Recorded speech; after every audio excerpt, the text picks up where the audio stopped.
got tonight? Chargers playing? My ringer is off. My ringer is off. R.J. Haynes. I know that name.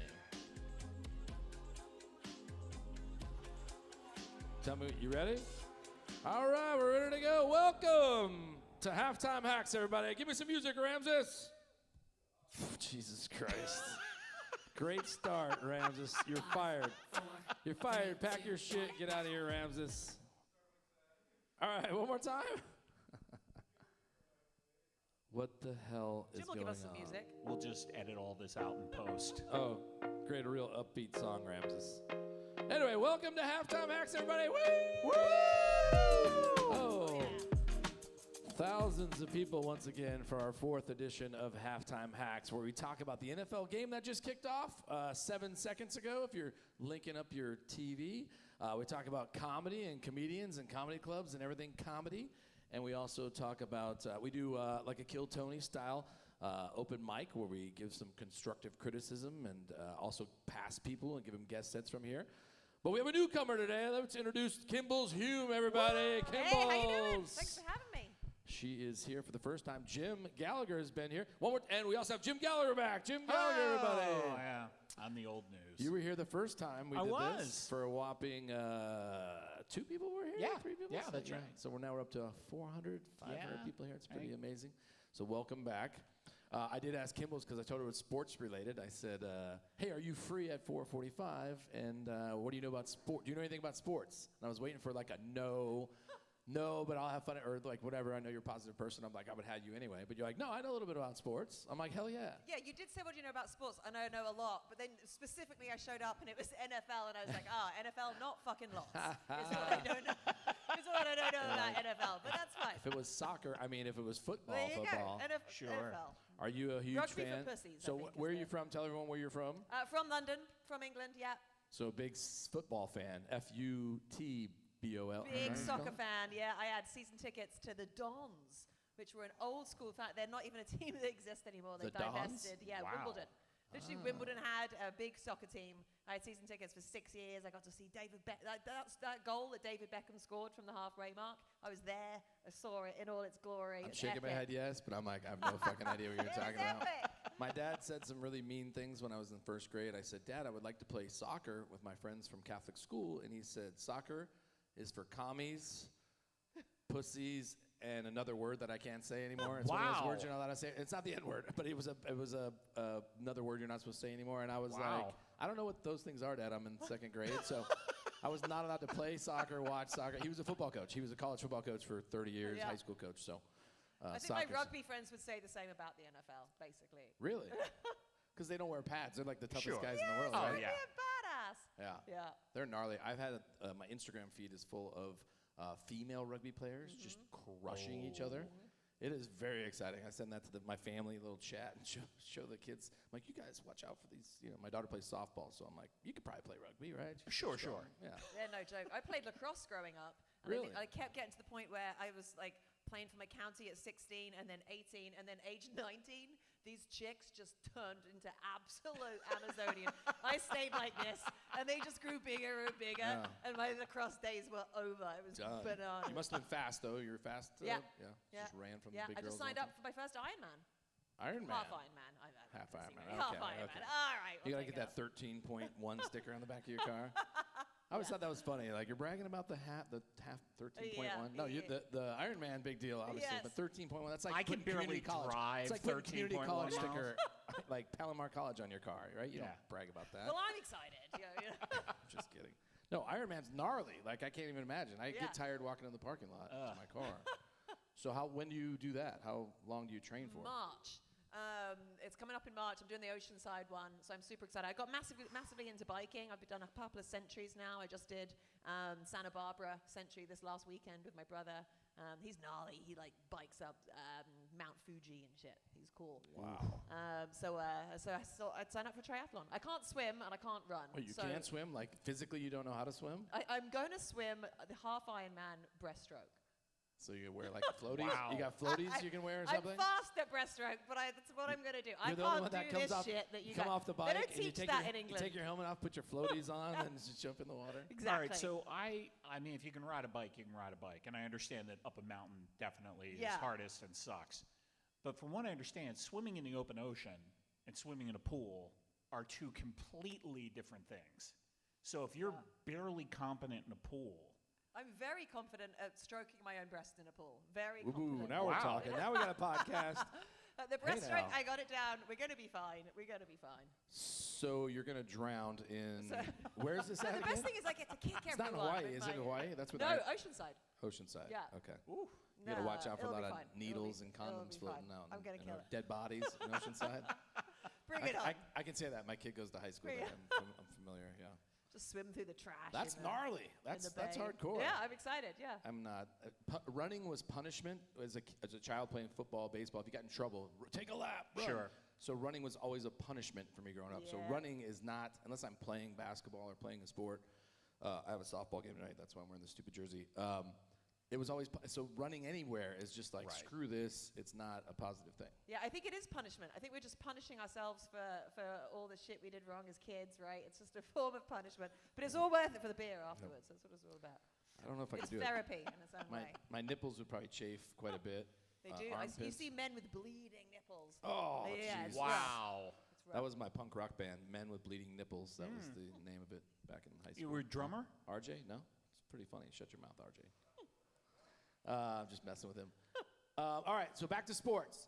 Yes. So any interest, like the Padres, Dodgers, any baseball for you? Absolutely. We just signed up for season tickets for the Padres. Nice. So hopefully we'll get them. And then my husband's from Seattle, so massive Seahawks fan. Husky, he went to Nice. UW. Was he mad when the Seattle Mariners got bounced out? or no? Yeah, we love you.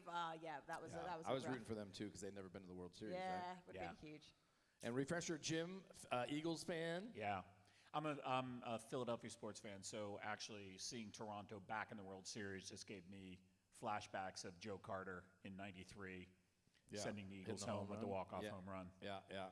Yeah, No, not heartbreaking. the Eagles, the Phillies. The You said Phillies. Eagles, yeah. Yes, That would be that's amazing, though. correct. If Joe Carter would have sent the Eagles home with a home run, that would have been. That would be something to see. That was, yeah. What year was that? Do you remember? 93. 93. Yeah.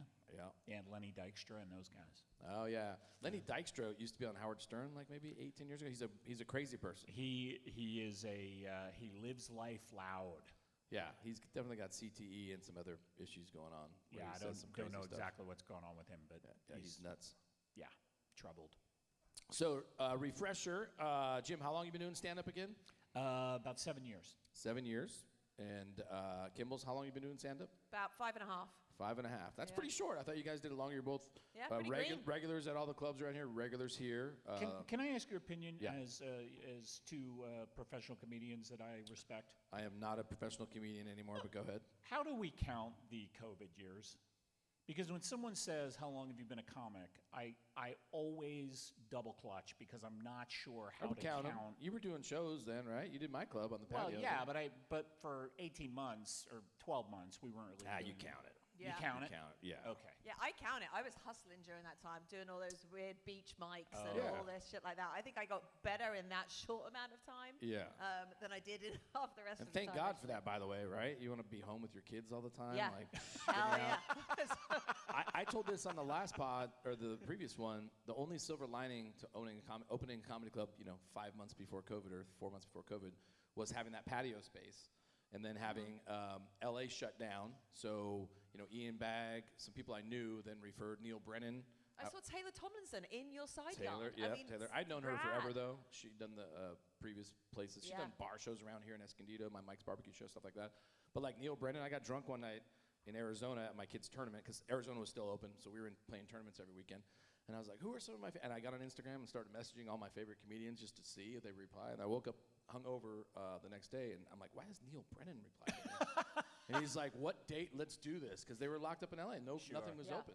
So the silver lining of the COVID was Neil still does the club. Taylor hasn't been around in a while. Ian Bagg, a lot of the referrals. Greg Fitzsimmons, Rich Voss, a lot of those. So it's kind of like, all those people that died, fine, but I got some big name comedians out of Sure, it. So, sure. just because your Eye on the grandma died, prize. your grandma died, but whatever. Eye on the It prize. is what it is. I got more famous comedians. Sure. All right, let's update the game after on a higher note like that. So the Chargers, they're showing Justin Herbert. Is that Herbert? You guys remember Bobby Herbert? Yeah. Bobby Hebert? Do you remember Bobby Hebert? Bobby Hebert was a quarterback back in the 80s, I believe. Yeah. 0-0, 11 minutes left in the first quarter. Chargers are wearing their old school, not the powder blues, but the 90s. I think it's more like the 90s. I dig those. I do too. RJ's part of the podcast now. He's just yelling shit out now. Sure. Oh, pick. My, picked off. Oh, and you got to touch him. It's not college. He gets up. That's a pick touchdown. 6. The Vikings. That's Vikings. it. So Isaiah Rodgers. Do San Diegans still support the Chargers? What's happened there? I would guess it's not 50-50. I bet there's still, if I had to put a percentage on it, 70% of the people still support the Chargers. The 30% are like, fuck hate them. them. Yeah, hate them. Traitors. Yeah. So I hate the Vikings. I'm a Packers fan, so you have to hate the Vikings if you're a Packers fan. So I am rooting for the Chargers. And I've been to a million, living here most of my life, I've been to a million Charger games. So I kind of root for the Chargers second. By the way, as of tonight, 2 teams in the NFL, an AFC team and an NFC team, have only 1 loss. 1 loss. Your Packers. Yes, they lost to the Browns. And the Indianapolis Colts. The Colts. Who I think we all had preseason. The Colts kicked the shit out of the Chargers last week. Unbelievable. Yeah, I mean, good. those guys are real. Are you guys fantasy football guys? Yeah, I'm in 1 league, but Geek out and I that's it. suck. I've never taken top 3. I'm terrible. Yeah, I have OCD, so I need more fixation on numbers like I need a second Oh. hand. Yeah. So Are my husband's a professional data scientist.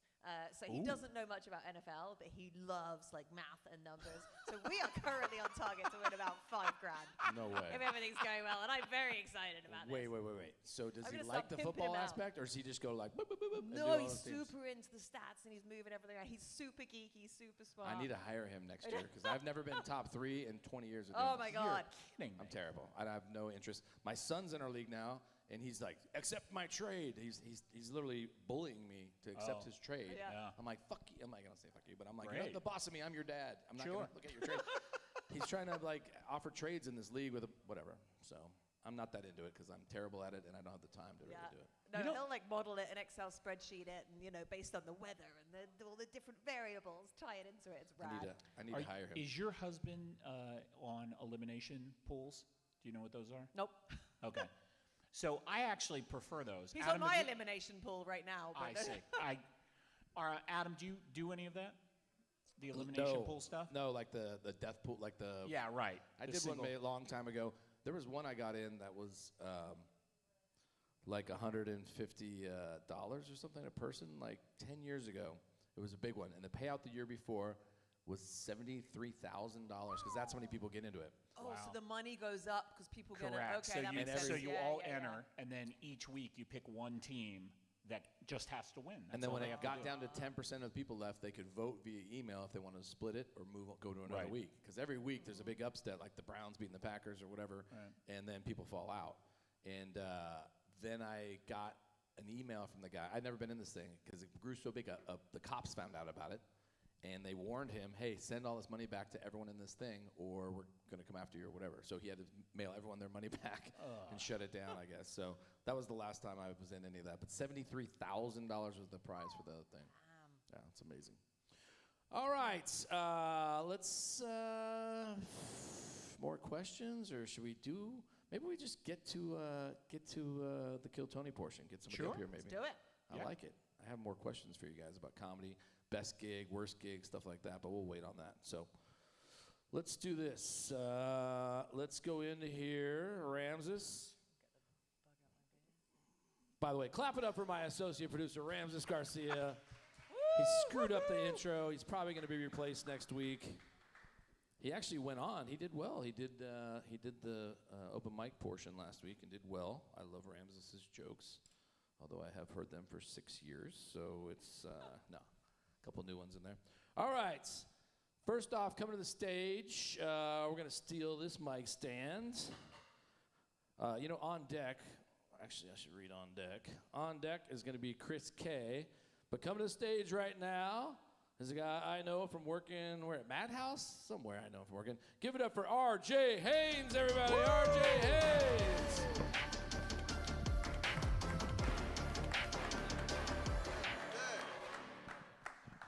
So I'm just supposed to be, what are we doing? I'm just supposed to do 2 minutes and then you guys talk crap? 2 to 3? All right. We got the game going on today. We're doing the halftime, thing. It's weird. Have you guys dated outside your race? Because like, look, I don't know how I'm gonna phrase this, bro. Like, I went to a white school, right? So I dated around there. Couldn't help it. Dated white girls, right? Got out of it to adulthood, dated blacks and Mexicans. Now, right, here's the kicker. I dated a white girl. Everybody's like, I knew it. I'm like, what the fuck? Did y'all know an equation that I didn't know? Like, what the fuck? I know you like white girls. Like, what? Ain't no nigga into Star Trek. Like, what? There was a black dude that was a scientist on there. I don't even like white girls like that, bro. It was evident. I'm just saying, when I go down, I'm trying to get some neck bones, not some casserole. You feel what I'm saying? Know what I'm saying? Trying to need a little bit of flavor, you dig? Like I said, I went into adulthood, dated black and Mexican. A Mexican chick was like, I feel like you're going to cheat on me. I feel like you're going to cheat on me with a huera. If you don't know what huera is in Spanish, it's white girl, right? All right. So I feel like you're going to cheat on me with a huera. And I'm like, babe, white girls taste like how they cook. No seasoning. Like, come on, woman. I am Haitian, I am Caribbean, and I need some flavor, you know? Plus, I feel like white girls date black dudes just like to disappoint their father. Like, I don't want to be a part of your get-back scheme, dog. I'm trying to gain a father, not fuck one up emotionally. You dig what I'm saying? I'm trying to level up. You're making me level down. We need to get on the same playbook, dog. All right. Am I done with time? Or still got time? Time is right there. Oh, shit, damn. Okay, my bad. Right by the baseball game. Hey, yo, Dodgers, hope you lose. Fuck y'all. Anyway, anybody else? Yes, fuck them. Fuck them dudes, bro. And it's not even the team. The team got a good budget. They get an all-star cast all the time. Not gonna hate on that. I'm hating on the Dodgers because of the fans. Fuck them dudes. One dude left me a $2 tip on a $200 tab. I was like, you broke, bitch. Anyway, I bartend. Do you know how annoying that is? Hey, let me get a late night espresso martini, and I got to do it from scratch. Exactly. I got to do that shit from scratch. 5 of them, back to back, 3 different times. No, this dude gave me $2. Fuck you. Broke bitch, trying to stun on your girl. All right. This has been my time, guys. Thank you. Yeah, one more time for R.J. Haynes, everybody. R.J. Haynes. All right, guys. You got anything? You've been tasting the wrong white girls. Yeah, dude. she's It offended. tastes like Blue Moon. You offended. That's not any better. You offended. I like Crown Royal, not beer. The fuck? You offended the whitest woman on the planet over here. I know. She's from London. You know what I'm saying? Like, she's like a biscuit. She plays soccer. She plays football. The you know funny what I'm thing saying? is, he was sitting here and he's just like, I only date white women, and he was just I pointing said, at I Jim. don't. Like, it's like because he looked at me. He's like, where are you going with this? I'm like, sir, you would get what I'm saying. Actually, they look like the whitest couple on like a Sears catalog over there. Yeah. He's dressed so dapper. The you actually look mayonnaise English. couple. You look English in your outfit with the. Yeah, but I can see in his eyes, his soul's been fucked up by his children once or twice. For sure. You know what I'm saying? For sure. Do you guys have anything for RJ? Good, bad, other? What do you think? Good, bad, the ugly. Yeah, I mean, I think the stuff was really good. It felt a little bit like you weren't 100% sure where you were going at all times, and so it felt a little lurchy to me. I thought the stuff was really good. Okay. But there were just a lot of breaks where it felt a little bit like, okay, what's my next thing? Okay. And when you got there, I thought it was great, but it just sometimes it felt a little like you weren't 100% sure where you're heading. Got you. Okay. All right. Love the stuff. Know where your clock is before you go up on stage. But love the. Oh, you know, that's my fault. Okay. You know, okay. I was going to say that too. That's Hey, my I could fault. have asked. Yeah. But Since this is new, I should have said that. We had the clock up there, although Ramses didn't even use the clock last episode, I believe. So we do have the clock there. You can go, some people can go short. You can go 3 minutes, a little bit over, whatever. We're not strict on time. And also the camera's there. It's live on YouTube. So you did a great show for these two right here. But I just had my back turned to the camera. all- My bad. he's got a great ass, you so had your it's ass. fine. You had your That's ass crazy. shown. That's crazy, dog. Yeah. That's crazy. So that is, again, my She's fault. like, he has a great eye, so I don't give a fuck what he's saying. It is my fault for not saying the rule. Yeah, this is new for me too, guys. This is new for me. So we got the timer, we got the YouTube. We have millions of people watching, millions of people. Millions. So your Instagram is going to fill up with DMs about that ass. Is what I'm saying. They're all gonna be like, that thing was. I great. only want Charlene's and Gertrude. No Okay. no white chicks. No white chicks. Nah. If you're gonna be white, I need an AARP card, dog. I need that consistent. One more time for RJ Haynes, everybody. RJ Haynes. Good to see RJ. I've not seen him in a while. He used to, it was Madhouse back in the day, right? Was it Madhouse back in the day? You still down there at all? Yeah, I'm down there like every open mic. Are you? I haven't been down there. I was down there maybe after a Padre game a month ago. I went over there. I tackled Gavin, the busboy, used to be here. I went in there. Went in there hot after a Padre game. Good 6-8 beers in me. Just crashing Madhouse, tackling people I don't know. Open micers that don't know me are like, gee, is that the guy who owns Grand Comedy? I was like, what's up? Then I ran out of there with messy hair, like fucking whatever. Anyway, good to see RJ. Yeah, so we're live on YouTube. Ramses is working on something. You good with the camera, Ramses, if we run out of juice? You son of a bitch. Is it plugged in or no?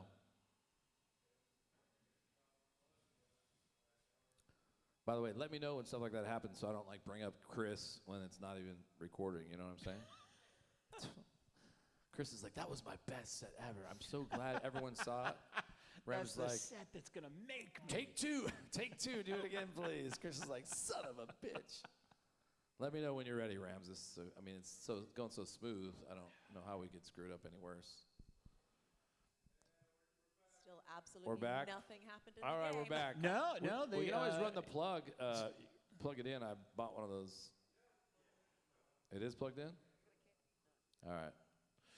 So that was good to see RJ. We're back on here. The Chargers have scored a touchdown. So I assume the run back that got we called saw back. Oh, you got know what? called They were back reviewing because it. he was The ball- down. The ball hit the ground. Probably the ball hit the ground. I think the ball hit the ground. So the Chargers got away with Chargers one there. just scored. All right, I like it. I hate the Vikings. We call them the Vike Queens, if you're a Packers fan. Vike Queens. It's very contentious in the Midwest where I'm from. You know, Minnesota, Wisconsin, like this. Northern Wisconsin, where I'm from, Superior, Wisconsin, way up north, almost Canada. A lot of people are Vikings fans because Minneapolis is closer to my town than Green Bay is. Green Bay is actually like 6.5 hours away. So even my dad, whose buddy played for the Vikings back in the day, was a Vikings fan. So there's a lot of shit talking and things happen when one beats the other. There's a lot of memes getting flying around. People Your dad talking shit. played for the Vikings? No. His buddy played for the Vikings. Oh, So got he it. was a Vikings fan, even though he grew up in Wisconsin, which is weird. So that's why I hate. One of the reasons I hated him. But no. So yeah, we hate the Vikings. My kid asked. He said, "Hey, Thursday night, there's a game. Their Vikings are playing the Chargers because we were talking about going to a game at SoFi." And I said, "You couldn't pay me to go watch the Vikings fucking play." And he laughed, but I was kind of serious. I don't know. I guess if you paid me, I would go maybe. But yeah, and there were good seats. Have you been in that stadium? Anyone been to SoFi? I have not. Great stadium. That's what I hear. No one told me when you walk in, it's not your usual stadium built up. It's in the ground. So when you walk in this level, you are at the second to highest level. So you Really? look down, way down is the field, maybe one level above. So the highest level is just right up here. So if you have good seats, we got good seats the one time we went a few years ago. You literally escalator, elevator to get to the third, fifth row or whatever. But it is all the way down to the ground. It's really cool. Just casually dropped. He was in the fifth row. Yeah, well, you know, I know people. I know people that dress Clearly. well like you that have tickets for me. That's why. Sunken, yeah. Parking, however, $150 fucking dollars. No. We're not even in one of the regular lots. We parked at the Forum because it's right next to where the Lakers used to play back in the Right. Forum. So you get directed over here for paid parking, $150, and I don't know, half mile away, a mile away. It's crazy. So LA, typical LA shit. They get you. I just booked to see Lady Gaga at SoFi, which is honestly the better way to do it. Yeah. If you have good, see the musical thing. Yeah. No, it's a cool stadium for sure. There's a bunch of cool bars. Yeah. It's like Cowboys. Like it's well done. Like it's super cool. So, all right, we're gonna keep it moving. Next guy coming to the stage, Ramses. We good? Another one, another paper. Oh shit. Woohoo! All right. You better get ready with that music. You better get ready with that music this time, buddy. You're gonna get fucking fired. We're furloughing people just like the government right now, Ramses. So I don't know what furlough means, but I think it means fired. So you better get on your job there. All right, this next guy coming to the stage has been here a couple times now. He is a fan favorite. The hundreds of people here are requested him to come back. Please get loud for Chris K, everybody! Chris K!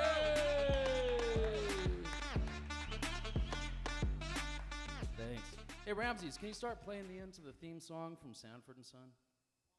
No? All right. The man has spoken. All right. Hey, nice to be back for another episode of Mystery Sports Center 3000, you know? Dude, I promised you cleaner material, so I'm going to give you a clean 3 minutes tonight. How's that sound? All right. So, I'm from here. I grew up in East County, but I like coming up to Escondido because it reminds me of what El Cajon could have been if it just tried a little harder and applied itself more, you know? We both have disappointed dads, I guess. Speaking of which, as an only child, I was raised by both a psychopath and a sociopath. Made for a very dysfunctional childhood. So, I mean, it's not like I was molested or anything, or maybe I was and I don't remember it because it wasn't that good. But it was so dysfunctional that by the time I was a teenager, we were seeing a family counselor. And he said, Chris, you're never going to change your old man. He's never going to change. If you want less conflict in that relationship, it's up to you to adapt. You're the one that has to change. And that didn't mean anything to me at the time because, you know, I was a kid. But now that I'm in my 50s and he's in his 80s, I totally get what he was saying. Because it's way easier just to sneak up behind him and push him down the stairs. So... Now, actually, you know, I'll give this to my dad. He should be the poster child for fighting cancer. He recently completed 43 days of radiation treatment for prostate cancer. And, yeah, you know, he said from the jump he was going to kick cancer's ass, and that's exactly what he did. And that's way better than the people at the other end of the spectrum that express no agency in the process whatsoever, and they're determined to be a victim, right, until the very end. And they sound so pathetic. It's always like, my cancer, my chemo, me. Until they finally flatline, then the sound's more like, me.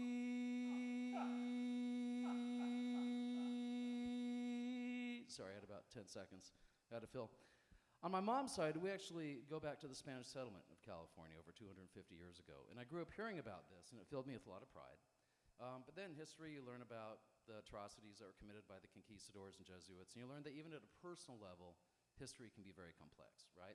So that's why last week on Columbus Day, as I do every year, I make it a point to try to acknowledge both sides of that history and humbly greet anybody I encounter of Native American heritage, and then sneeze on them. You know, I got to honor my ancestors.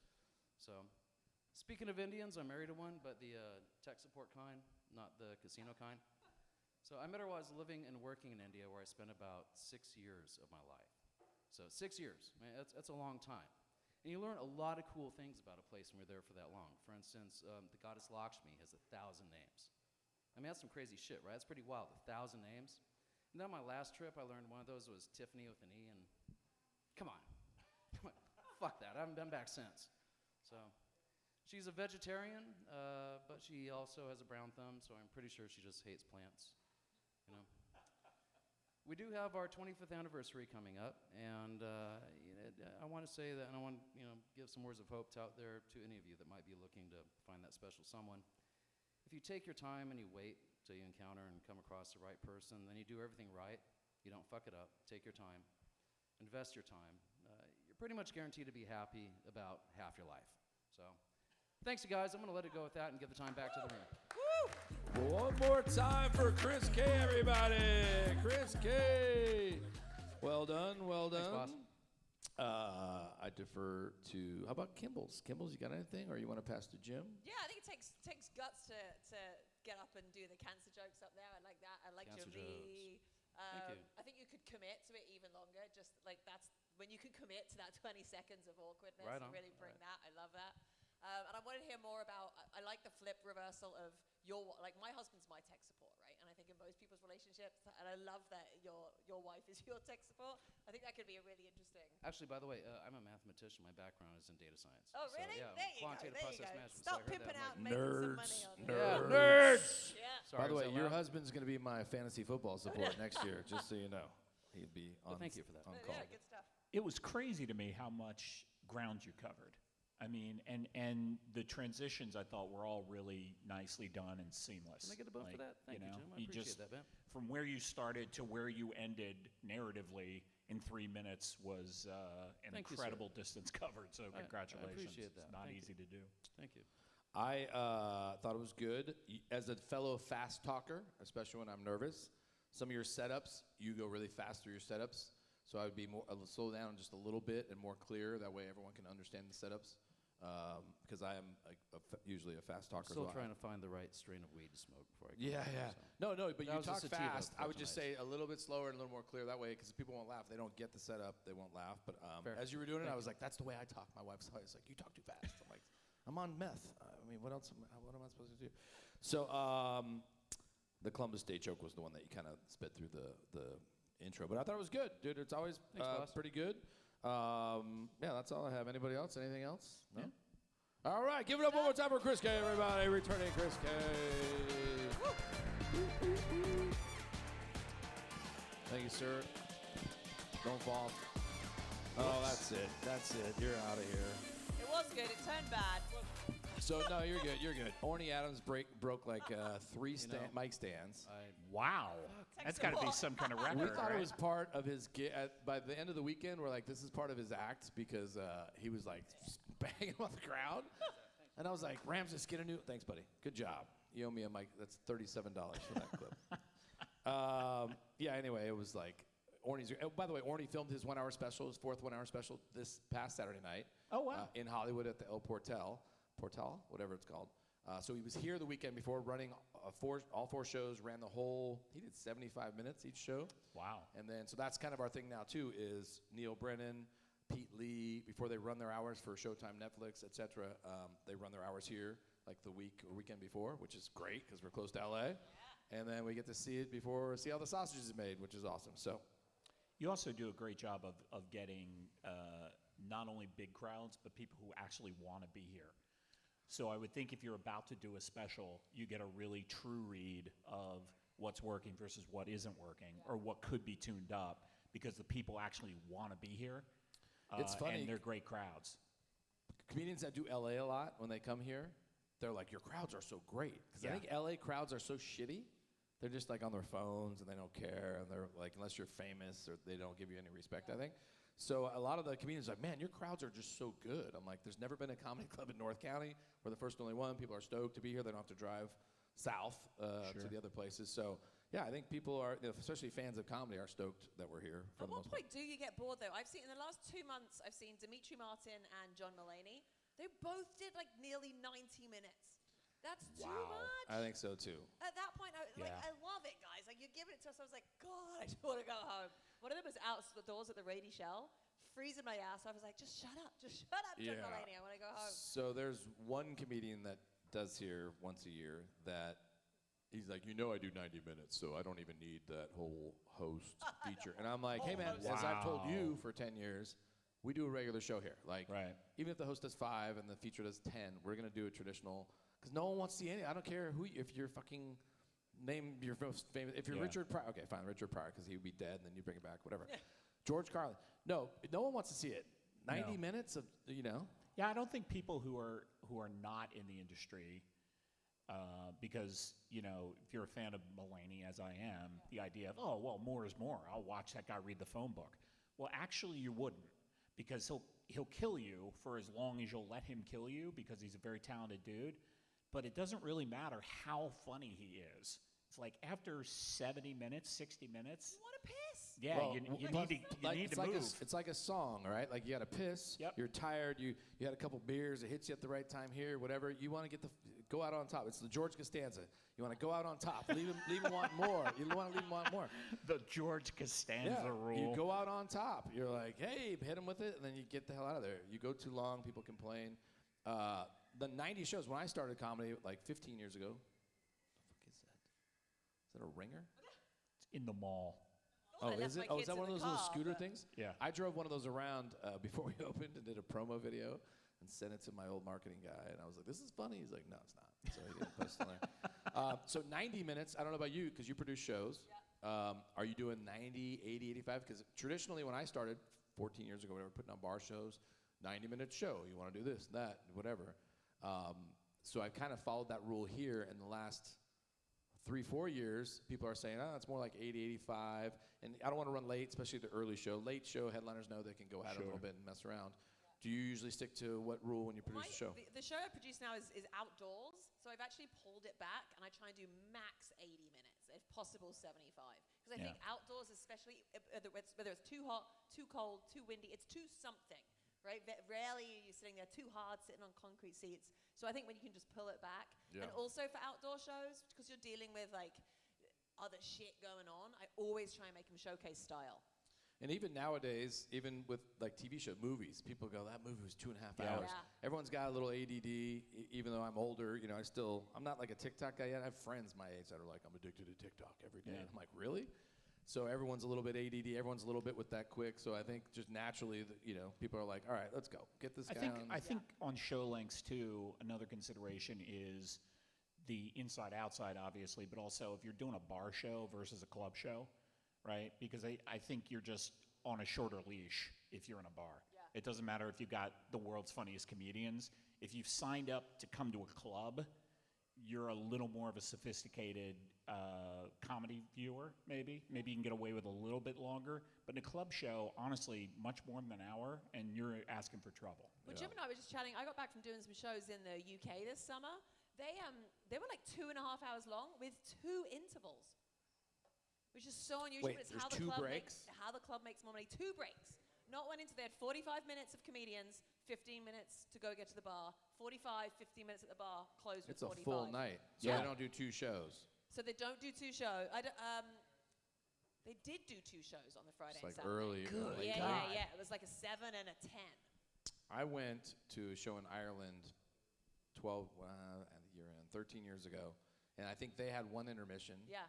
And there's a reason I play that same Colt song a lot when I open the shows here, because I'm like, if I ever own a comedy club, I'm going to crank that. It was so cool. I had 5 Guinnesses in me, and the music was playing loud. I was like, this song is the best song ever to open up a comedy show. So I play the song a lot when I'm DJing here. But it was one of the best comedy shows I've ever seen in Ireland. Thank God we had a couple people sitting with us. It was so full, my wife and I had to sit with some strangers, and they were great because there were local references that I had no idea. They were like, they'd say the joke, and they'd go, oh, McGovern's a mayor of our city. He gets prostitutes. And we're like, oh, ha, ha, ha, ha. That's much So we funnier. had like a comedy translator. It was like, oh, Smith is the governor of this side, and he has cows. He lives on a farm. Oh, okay, I get it. So it was, but one of the best shows for the stuff I understood anyway I ever saw. And then I became friends with Danny O'Brien, who's very funny, who's been here. He's done the Old Club. So anyway, I love going to Ireland for shows. Yeah, if you ever want to do comedy there, I have connections if you're out there. Sure. Oh, there you go. When's the early show at Grand on the weekends? 6:30 every See, Friday and Saturday. I think that's genius. We're the suburbs. We're not downtown. We're not New York. Honestly, like between people who are older who want to get out and get done and be home by 9 o'clock, or like younger people who want to do this first and then go do something else, like I really think that 6:30 show is such a benefit over a 7:30 or an 8 o'clock first show. We tweaked it so many times between 7 and 9 and 7:39 at the old place. Yeah. And then we wouldn't sell that. Even 9. Putting that 8:45, the 8 in front of that late show just makes it seem earlier. Yeah. That's that Jedi mind trick thing. So it's good. I mean, the late shows definitely aren't selling as often or as much. I'm thinking about tweaking the pricing on it a little bit and making it like $5 off or something for the late shows just to incentivize people that were trying to save money or whatever. But it's a constant thing right now. I heard I was just telling Kimball's comedy clubs are down 35% overall because we've been a little slower, especially with the late shows. Wow. So my friends at the Comedy Store and people at other clubs I know, Mike Drop, they're all in LA. They're saying, yeah, everyone's down right now. I'm like, oh shit, okay, it's not just me because I start going, is this town ready to support this comedy club? We're not selling enough tickets. So I lower the price. Some people are like, no, you got to raise the price. like you're Nordstrom, you're a quality. I'm like, okay, yeah. I don't think raising the price is going to help me sell more tickets. I'll tell you though, Adam. I know math is not anyone's strong suit except your husband. But if you can do one ticket, you just need to charge $10,000. 10 and grand. It's so much easier. Yes. Then you just have to sell one. That is smart, Jim. A Just guy in a suit. You always trust a guy in a suit. Just saying. I think that might be. He's offering to buy one 10 grand ticket. I think that's what it is. For 10 grand, you can own this whole club, Jim. You find one person with 10 grand, they can buy this podcast, the whole club, the suit you're wearing, everything in here. All right. So back to the football. Give me a score while I draw. What do we got? By the way, Herbert is 6'6". Their quarterback for the Chargers is 6'6", and he can still move like that. Isn't that crazy? He's a big motherfucker. All right, next up coming to the stage is going to be Lisa Marisol, but after Lisa is going to be Nathan. I have my glasses. Have you guys have your readers yet? Yeah. Is it bad to ask people's ages? Because I'm 53 and I didn't need these until like 3 years ago. I'm not asking it. I'm 44 and I just started 2 weeks ago. Did you? I'm desperately upset about it. Your penis is going to stop working too pretty soon, just so you know. It happens to all of us. You stopped working a while ago. Your husband's penis? Okay. Nathan Solazzo is going to be after Lisa. So we're going to keep it going right now with the open mic portion. Coming to the stage is somebody I know well. Please get loud for Lisa Marisol.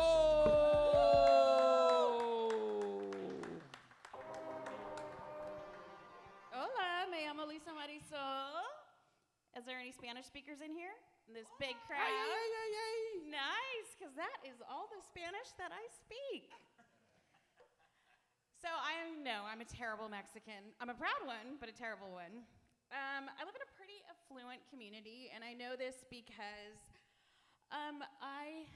my neighbor tried to steal, or actually stole, both my maid and gardener. I know, it's terrible, but I'm super glad my parents found work.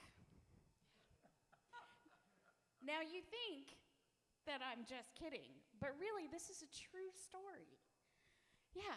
So my dad retired, and he decided he wanted to work in my yard once a week. I love it. I absolutely love it. My yard's never looked better.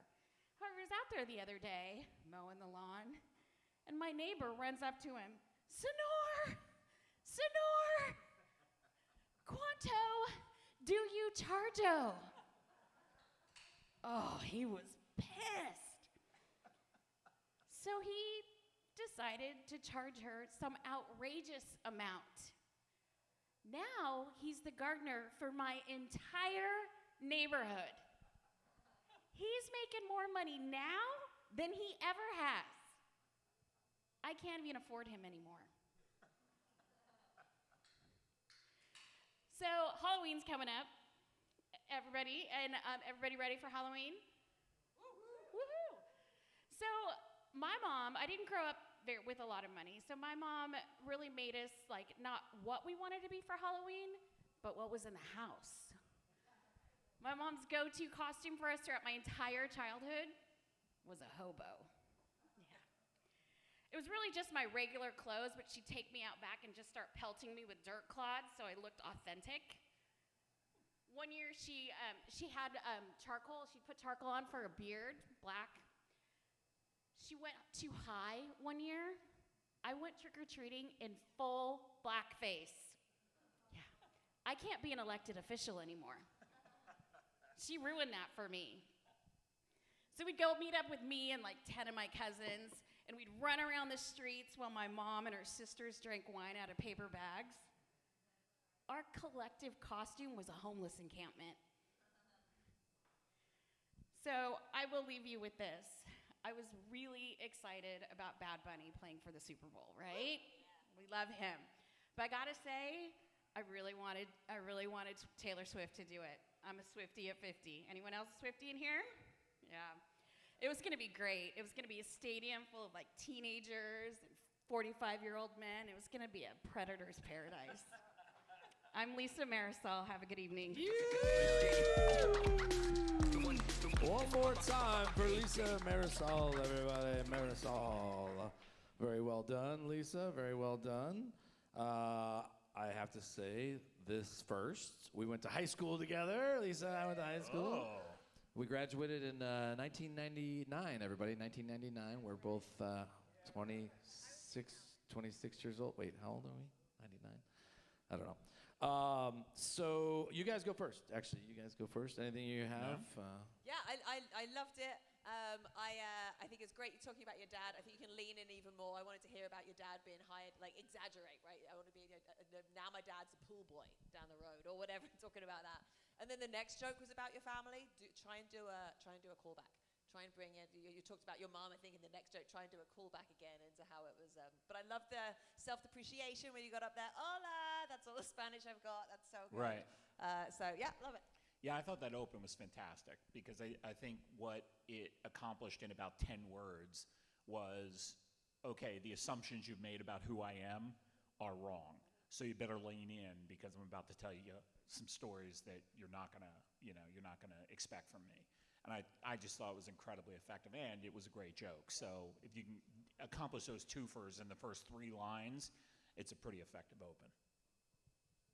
I liked it. I think Kimmel's kind of made the point. I thought another joke was coming. Perfect spot when you said he's made more money than he ever has before. It was just ripe for, like, I don't even know what. He was a teacher or something. You know what I mean? Somebody, whether it goes here or here with it. I thought it was ripe for at least another 1 or 2 tags. So you can add something there to make even more laughs. But I thought it was good. I thought it was great. Truth be told, you're doing guest sets this weekend with Gabriel Rutledge here. Woo! That's what happens. You come to the open mic, you're funny, and you did what show was it? The Pretty Funny Women show, and you destroyed that. That was great. So we're having you do some guest sets first time in. When did you start the open mics? When did you start working? About a year. 1 year in, she's doing guest sets. That's awesome. So yeah, I'm excited. Gabriel was driving from LA tomorrow morning. He was texting me, and very excited to have him. He's never been here before, so we're super stoked. I didn't even know who he was a few years ago, and my brother's like, this guy is the funniest guy on the internet. Started checking him out, and I'm like, hey, where do you? He's like, I'm out of Seattle, blah, blah, blah. So it's going to be great. We're already selling it really well. So give it up one more time for Lisa Marisol, everybody. Lisa Marisol. That was funny. Be careful, not a lot of room here. Well done, well done. Also, when the previous comic was fucking around with the mic, she was like, he needs tech support. Yeah, tech support. There you go. She's a funny heckler, All right, next up coming is Nathan Salazzo. We'll get an update. Now the Chargers are up 14-0 now. Wow, they're whooping their ass. Carson Wentz. So their quarterback's out again.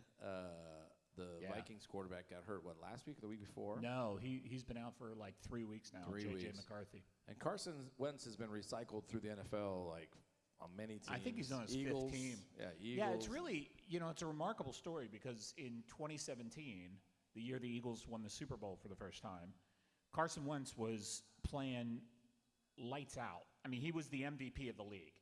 Was that the Big Dick Nick era? Yeah, exactly. So through the first 14 I didn't make games, that up. That's his actual nickname. Yeah, Big Dick Nick. the backup quarterback. So they were playing the Rams now you in watch 2017, and Carson Wentz was the future of the franchise, and within a year and a half, he was gone. He got injured. Nick Foles came in, took the Eagles to the Super Bowl. They won. They drafted Jalen Hurts the next year. Done. Carson took off. That was it. Quarterback's a fickle position. It's you get all the blame, you get all the credit. Right now, there's a lot of quarterbacks getting killed in the league, and the coaches are throwing them on the bus. The Miami guy's throwing 2 under the bus. Yep. The owner of the Jets is throwing his quarterback under the bus. Yep. It's my kid plays quarterback in high school, and it's like everyone's you're the hero, but there's a reason my wife sits way over there when we're playing teams, because then she can't hear when he throws a bad pass, he throws an interception. You hear the parents like, God damn it, that number 11 was wide open, and you're like, oh really? Oh, was he open? Have you ever drop back with a bunch of fucking 6'3" kids in front of you and try to throw to like one of the 5 people running full speed down the field? It's hard. Like, these people all watch football and they think they know about it. So my wife's like, I sit over there because I don't want to hear anybody say shit. And I'm like, I'll just fight everybody around me if they talk shit about my kids. So, no, but it's a very difficult position. It's crazy my kid does it. I would never be able to do that. I played like all the meathead positions where you just smash into people. So, all right, any questions? We good? I don't believe Should we I talk have any some questions. Soccer? Should we talk some more soccer? Should we put a soccer game on and we talk some? Bring it back to the soccer. Some let's cricket? go. Is that a wicked googly? That's a wicked googly. Is that something? I saw that on a commercial once. Wicked googly? Or is No, it- that's the most Yankish thing I've ever heard. It's a Wicked commercial. googly. It was an old commercial. That was a wicked googly. The guy bounces the ball, the cricket. We do have better songs. Ah, You guys have shit like when all the crowds are singing, it's so good, and they go straight to all the '80s songs, and they make them, they like tie them to Big Dick Nick or whatever, you know. do you really want Philadelphia Eagles fans singing Yeah. songs? Oh, yes. Are they good? Yes. Really? Oh, yes. You don't want You've that. never heard, you had no idea that many words rhyme with fuck. You had no idea. Yeah. I will Do, say do you, that. do you, like, if you're a cricket fan, is every socioeconomic level cricket fans, or is that like if you've got money, you're a cricket fan, or if you don't have money, you're a cricket fan? No, or no, but you have to take 5 days off work to go to a cricket match. You don't work if you're a cricket fan. It's a 5-day event. Wait. Please explain more. Cricket lasts 5 days. You just go drink in the sunshine. One game or a tournament? One game What? lasts All right. 5 days. This So sounds, no, this sounds you're right rich up my and alley. you don't work. It's like Lollapalooza. It's not even Lollapalooza. It's like what's the It's the what's the best. concert in Palm Desert? The young people one. Lollapalooza. Coachella? Yeah. Coachella. It's the the best. Coachella of sports. And you have to, everyone wears white, so you have to get new kit every time, so you get grass stains all over yourself. It's the What? absolute. Apart from polo, it's about as an elitist as you get. Okay, Wow. hang on. How many hours a day for the 5 days? Are they paying like 8 2 hours a day. Oh It's my but you're Hang on drinking a beer the whole time. We might It's just the change best. this That's whole worse fucking than podcast. that's worse than a baseball No, season. Hang on. It's honestly, it's the best week you'll ever spend. All right, so say I'm 8 years old and I want to be a cricket Cricketeer. player. Yeah. Are these kids games in the Little League, the Cricket Little League over here? Are they playing for 5 fucking days, one game? The little leagues aren't, but when you're watching Indies versus Australia or whatever, yeah, that's it. It's a 5 days. Game. It's badass. Yikes. So It's super whoever fun. collapses is like Survivor, like the TV show. Whoever like collapses. Pretty and much. Yeah. Until death do us part. It's That's crazy. you just start luzzing balls, and those balls are hard. They're harder than baseballs as well. They're no joke. It's like the old George Carlin joke about sports. One of George Carlin's best bits was all about sports. And the football one is, you're always saying it's a war out there. And why are you dragging the injured out the field? Leave them on the field. Keep playing. George Carlin was the best. My first comedy show I ever saw, George Carlin. I think I Really? talked about that. Oh, Where? epic. Where was that? Laughlin, Nevada. Yikes. 18 years old. I was a freshman at San Diego State. I didn't tell this on the first No. podcast. I think I told it second. We were going to Lake Havasu. My mom bought some land. We're going to build our retirement home in Lake Havasu and show you this land. So we go in the motorhome with like aunts and uncles. Terrible weather in Havasu for Thanksgiving weekend. I'm a freshman at San Diego State. I'm on crutches because I rolled my ankle playing basketball.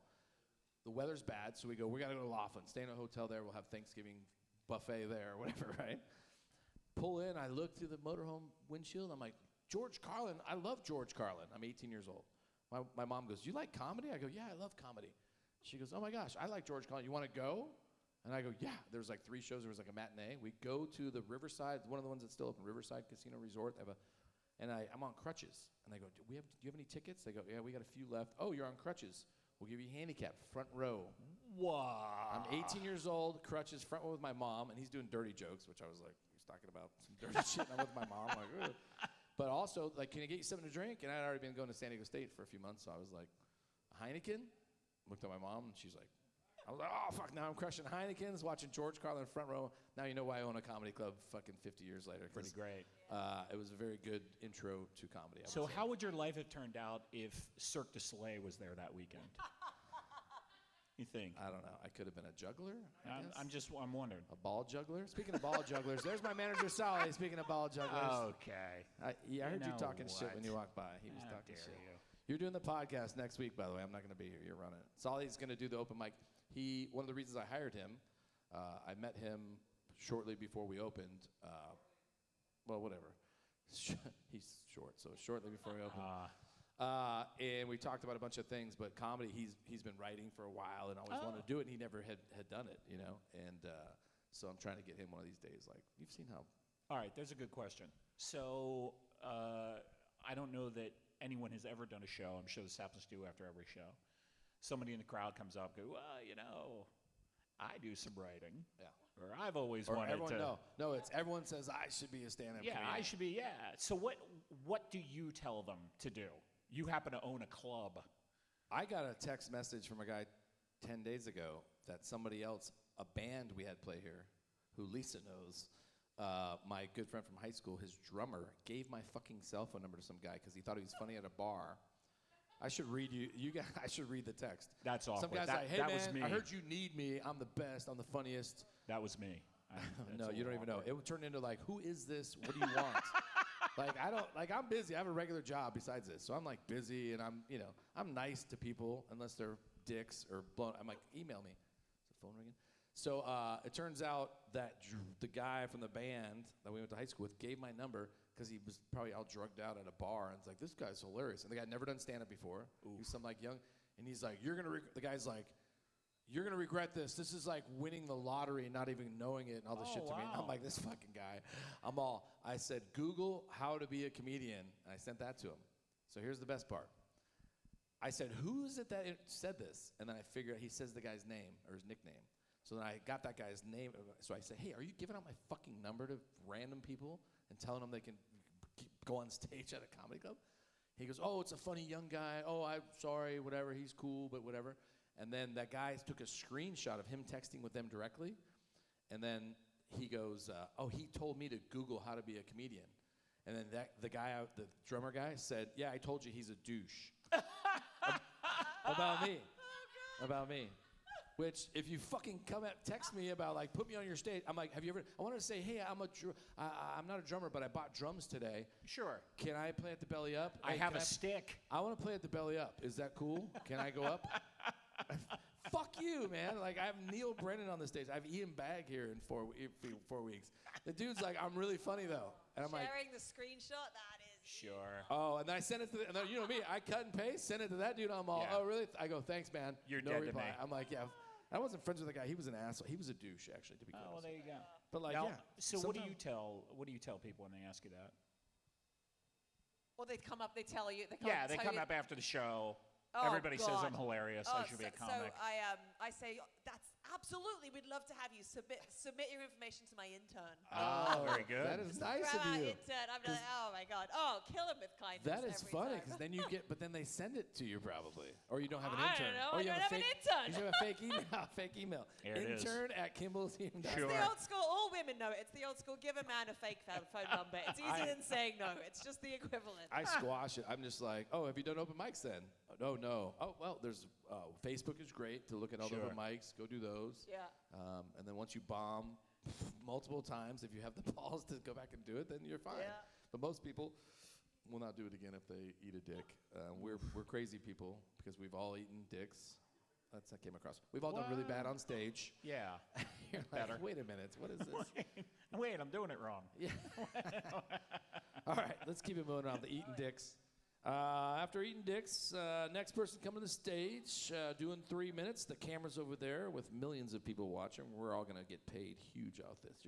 Your husband's gonna have to stop playing fantasy football too. So He's not gonna be able to You'll be on count that vacation. high. You'll be on vacation so much from the money from this. Please get loud for Nathan Solazzo. Solazzo. Welcome, Nathan. Welcome. Don't fall. It's a narrow, small stage. Small stage. Oh my goodness. Who broke that earlier? You know what? Let's switch out that mic stand. Swap it out, Jim. Now you're talking. Sorry about that, Nathan. This is a shitty comedy club. How's it going, lady and gentlemen? Growing up in San Diego is not easy. It's very expensive. And when I grew up here, I grew up really, really poor. It was just me, my mom, my dad, and my brother all living in a very small studio apartment. And 3 nights a week, my mom and dad would fuck so loud it'd keep me and my brother up all night. But eventually, I did save up enough money, and I bought us separate beds.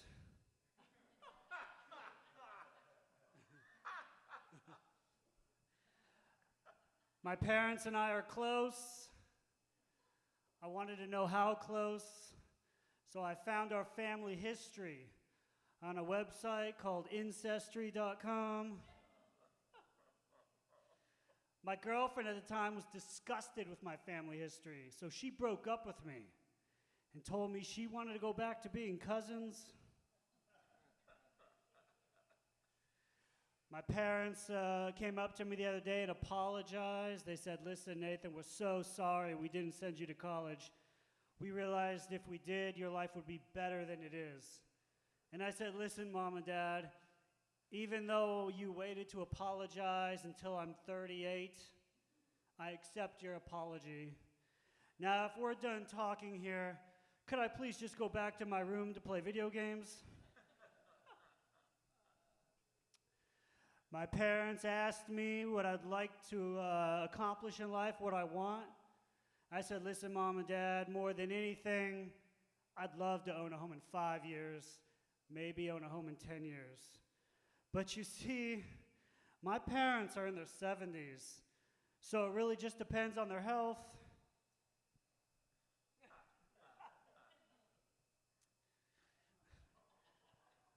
I love my nephew. He's great.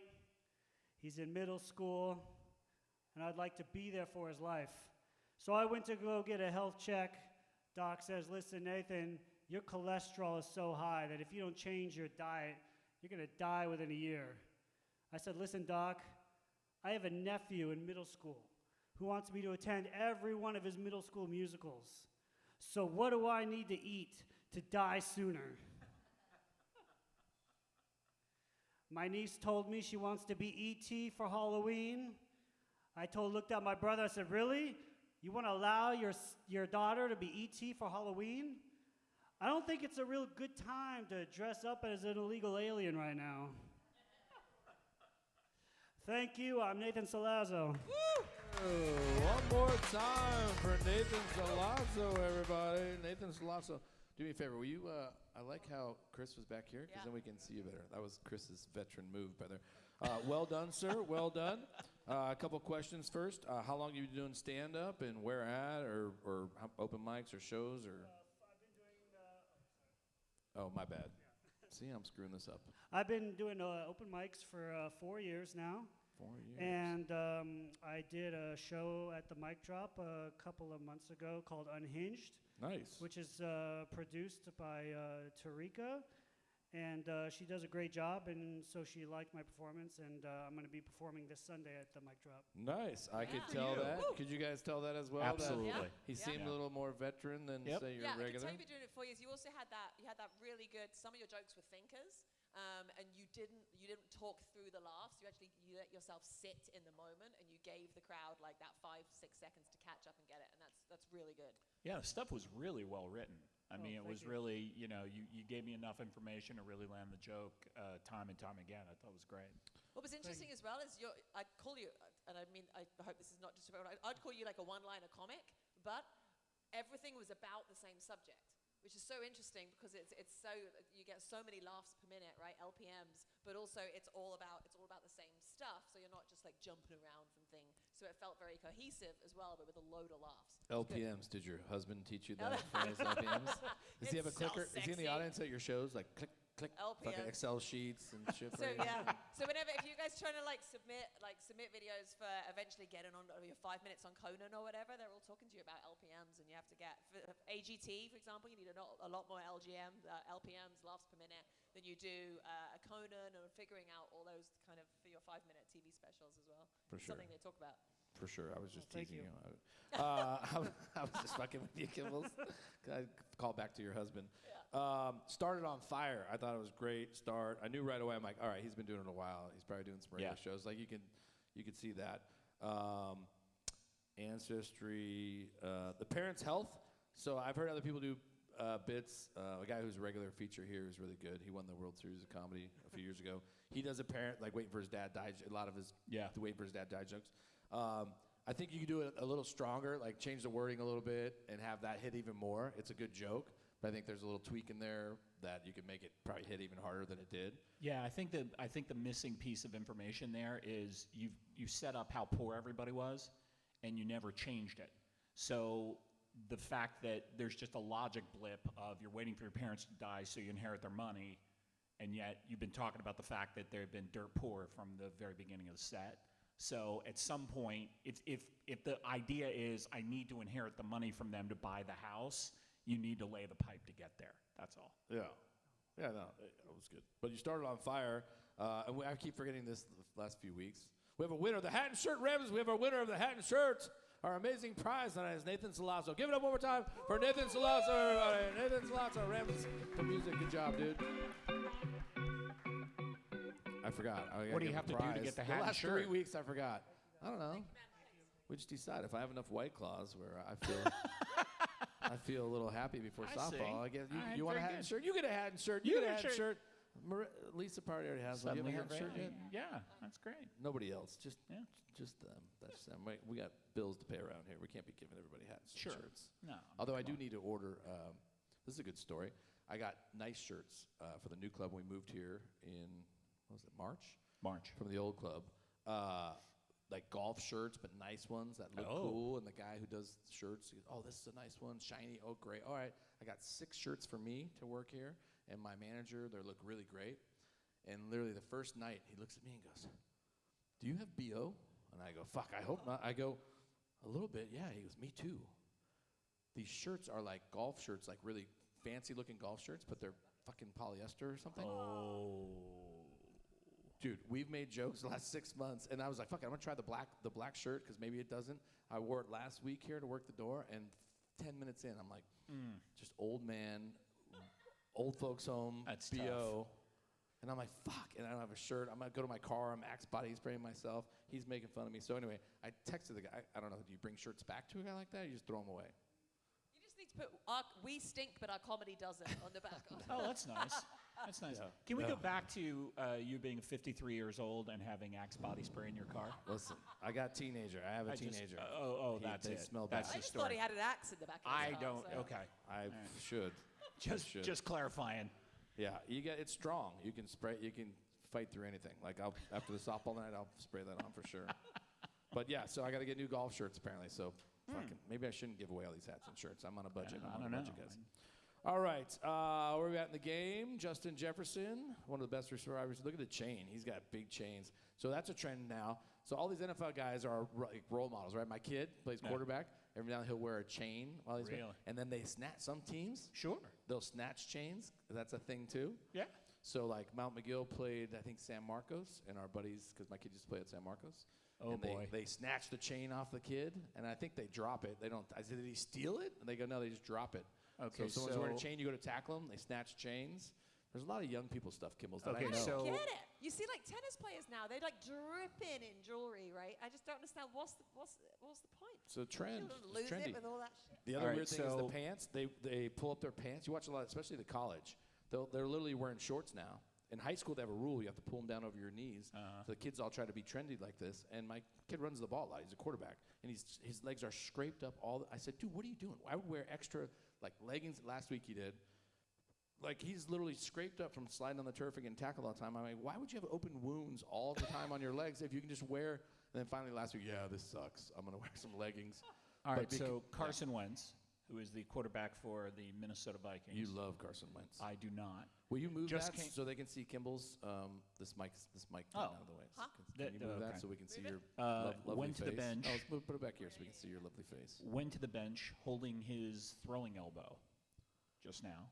Oh, so really? I'm not sure who the third string quarterback is for Minnesota, but Fran Tarkington. You have to be over 49 years old to know. You have to be at least my age. Jim, how old are you? 57. 57. Yeah. 57. Are we allowed to talk about your former life, Jim? I think we did before, or no? I don't think we did. Well, let's talk about your Which former? 'cause Are this we is talking interesting. about being married? Well, Which former no. life are you talking We don't about? want to get sad, Jim. We don't want to get Basically sad. had the same job, didn't we? Yeah, we did. We You have guys a both very did? similar form of All life. right, this is something we didn't Which get is into last time, and I'd like to hear this because I've never been a full-time comedian. I was sort of, I was always part-time. I haven't been on stage in months. I put up here maybe 3 months ago trying some new stuff. So I don't even consider myself a comedian anymore. I have things I write, and I want to work on them at the mic and do shows again, but I just, again, regular job, busy. So I don't even claim. People go, oh, he's a comedian. I said, no, I'm not. I don't even, I have too much respect to say I'm a comedian. I used to do a lot of shows and was passed at Laugh Factories in some places. Do you guys both have regular jobs now or not? And when did you do your thing, and what did you do? Take whoever wants to go first.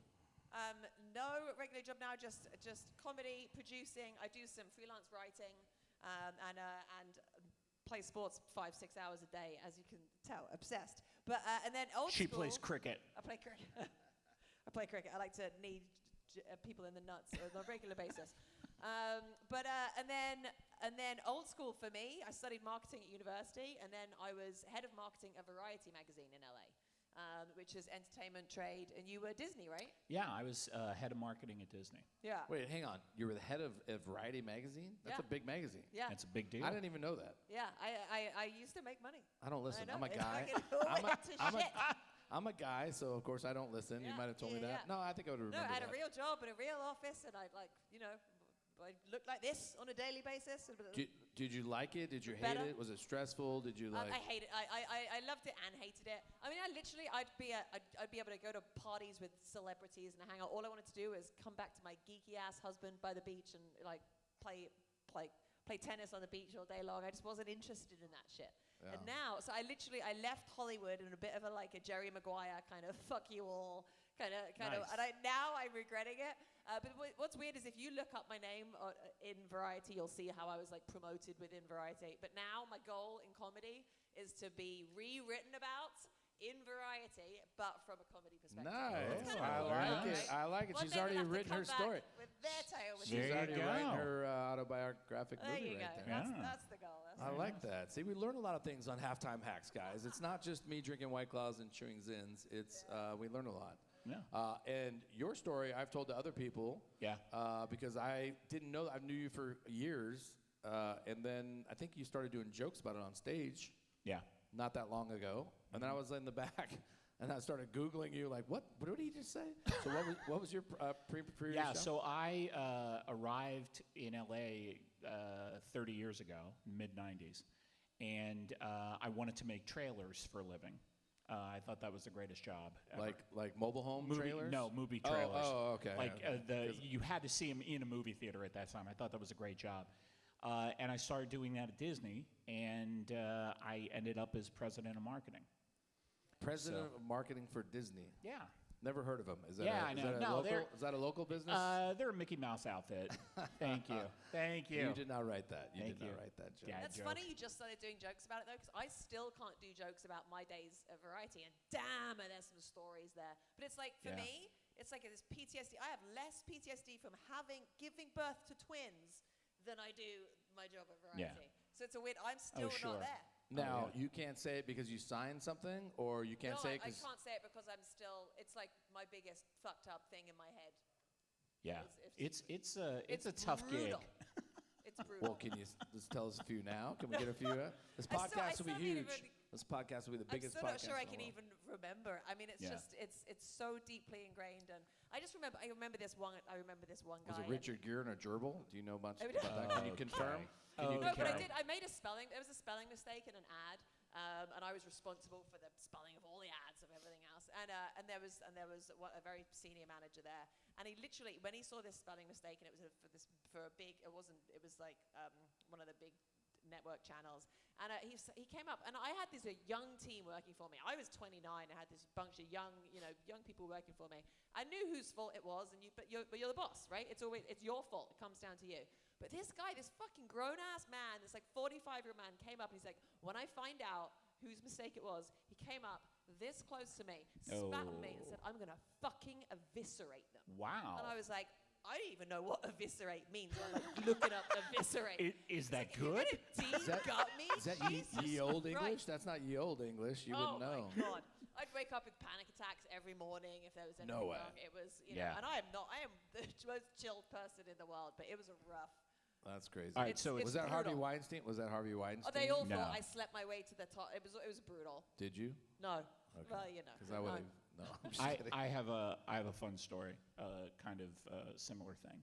So Steve Jobs, Never heard of him. of Apple, Oh yeah, that guy. he created Pixar Yeah. with a bunch of other guys. Disney bought Pixar, And as part of the deal, Steve Jobs became the single biggest shareholder of Walt Disney stock at that moment. They were also very involved in how we marketed Pixar movies. So the first Pixar movie I marketed as the president of marketing was Ratatouille. Fantastic movie, very complicated to market for a variety of reasons. And I sent Steve the television campaign. So all of the television commercials that we were going to run for Ratatouille. And about half an hour later, I got an email back from sjobs at apple.com. And I thought, ooh, this can't be good. And I opened it, and the email said, and I still have it framed and hanging in my office at home, Jim, these undoubtedly will be the worst television spots ever to air for a Pixar movie. Steve. That's it. And long story short, now I'm doing this. No. Was that the catalyst? No, that was not the We now need catalyst. Steve to review your comedy. And see That if we was can not get the a better catalyst. email. That was just one of But many no, things. that was just Tuesday. So the point is, as Kimball's is saying, it is a very, very difficult. A lot of mean people in Hollywood. Huh? A lot of money and a lot of people who have been enabled to act poorly their entire lives. So a lot of vacuous, bullies. and everyone wants something from you all the time, and you get that a little bit in comedy, right? There's a lot of tit for tat, and that's frustrating, especially as someone that runs shows. I've always had to try and figure out how do I make sure I keep my shows at a certain level that I want to keep them with. I'm a brander at heart. I'm Sure. doing branding, so I have a very specific brand for my show, right? And I know who my audience is. I'm not going to risk that because I want to get on some cool funky show downtown with some funky kid that wants to be on my show.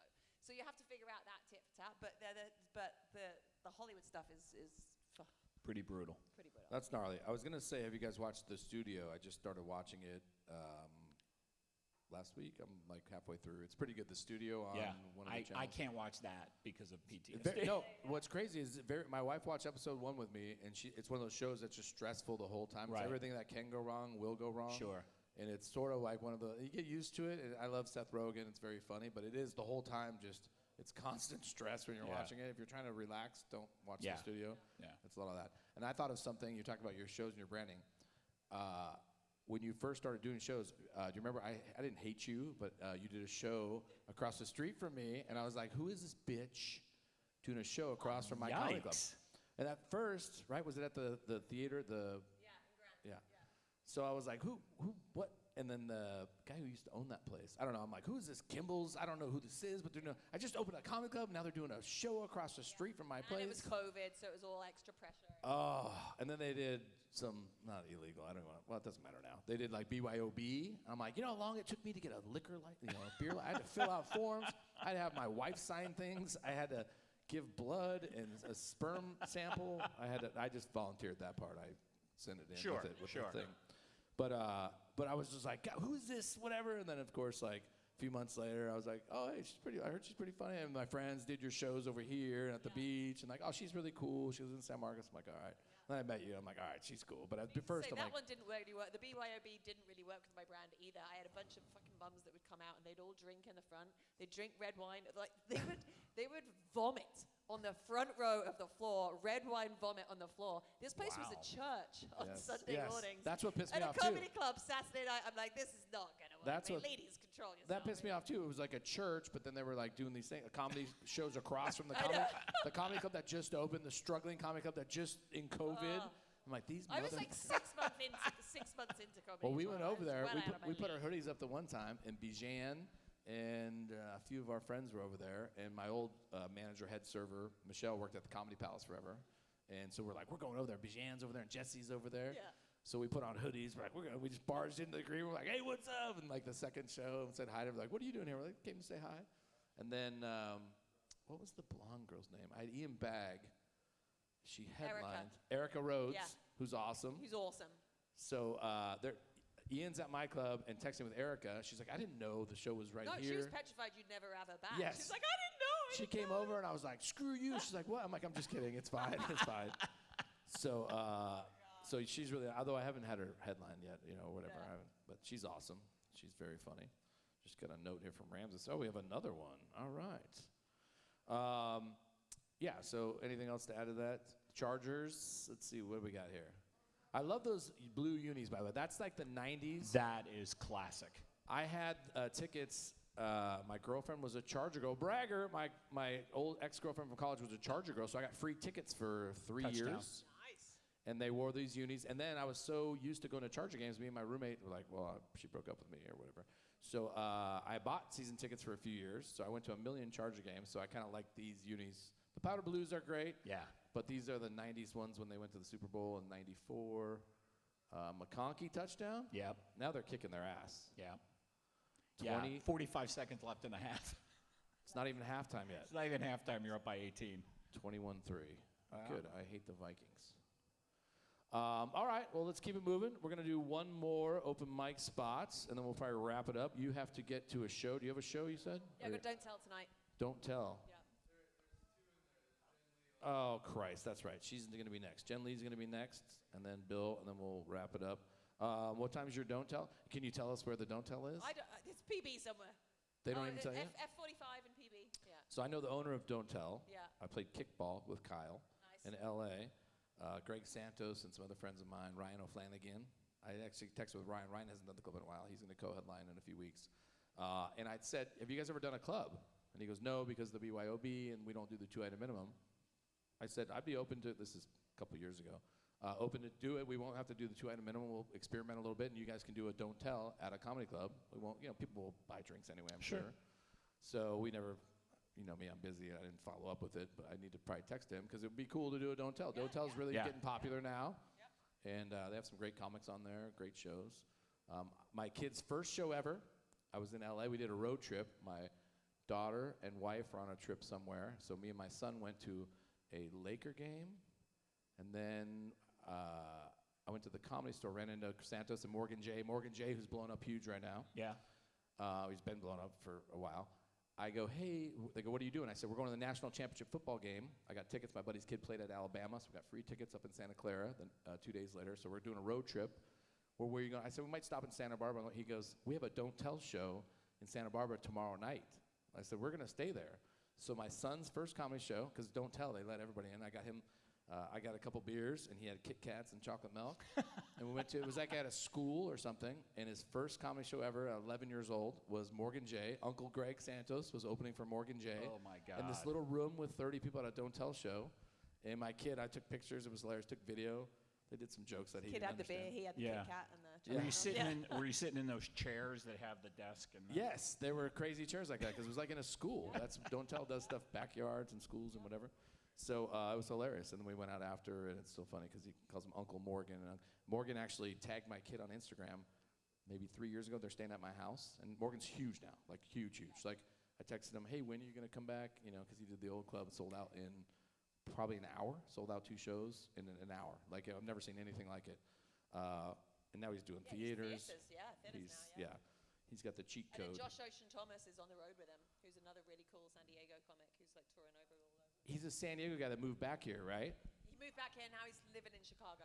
Okay, because he Cool guy. messaged. Glad to see I've him. had some interaction with him, and I don't know him. He hasn't done the club, but I've had some emails and stuff with him, but I've never met him or seen him before. He's great. Yeah. So anyway, Morgan's great. We got to get him back here so we can make some money. I got to pay for these White Claws. And stuff. Sure. All right, let's keep it going. We have 2 more. Next up is going to be Jen Lee, and after Jen Lee, we're going to have Bill Barber up. So come to the stage right now to do anywhere up to 3 minutes of time. Get loud for Jen Lee, everybody. Jen Lee!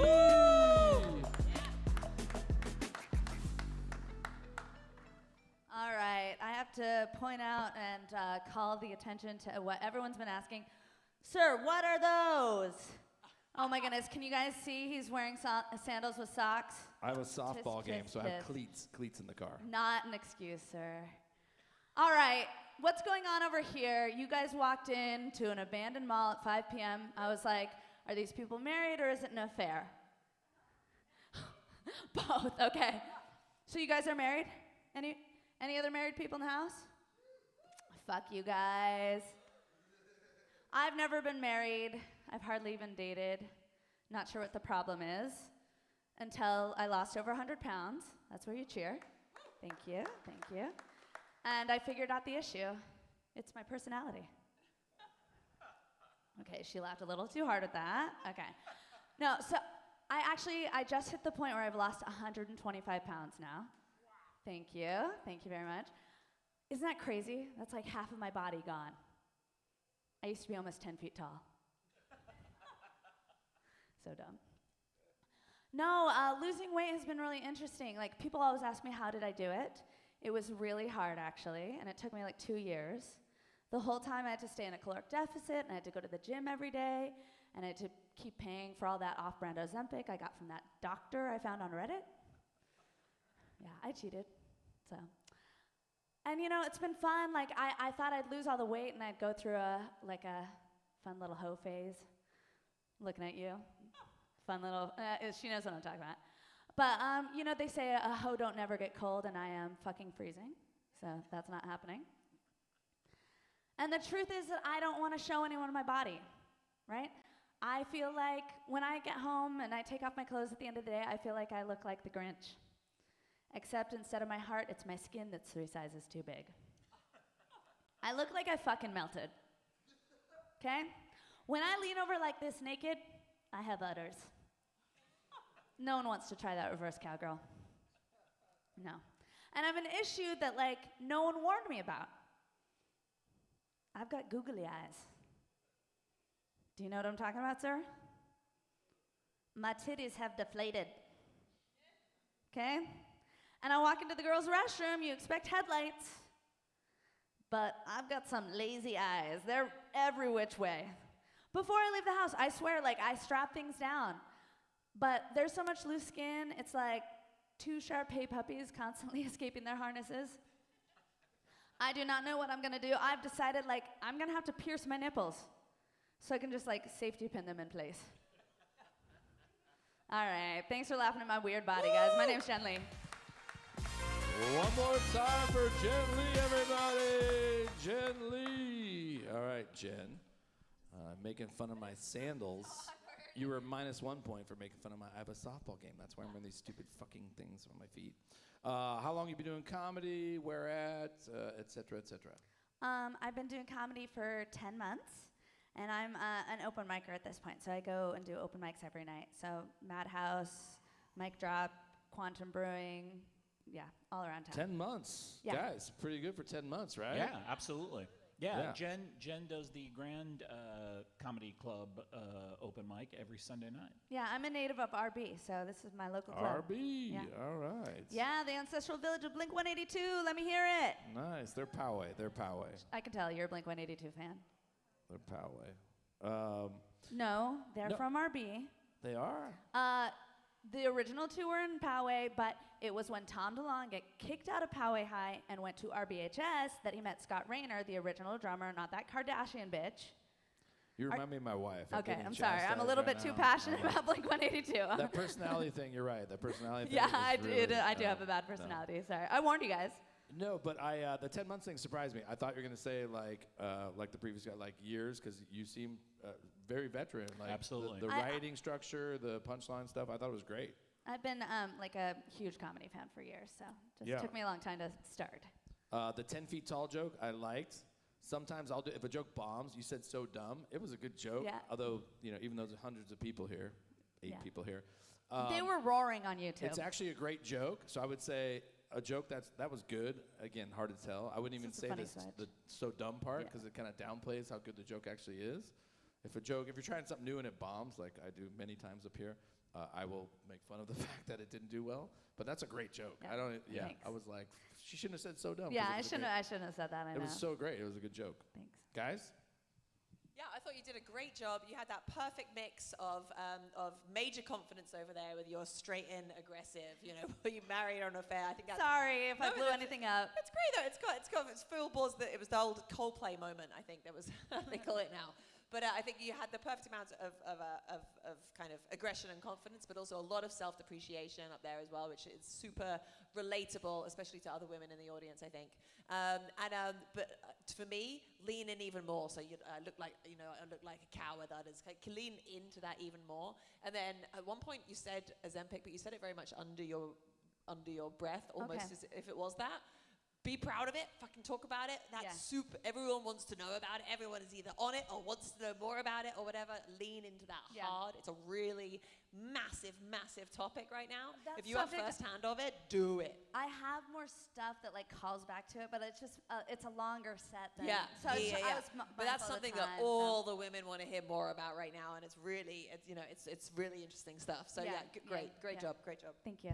Yeah, I thought something I'd like to compliment is just how deep you went, right?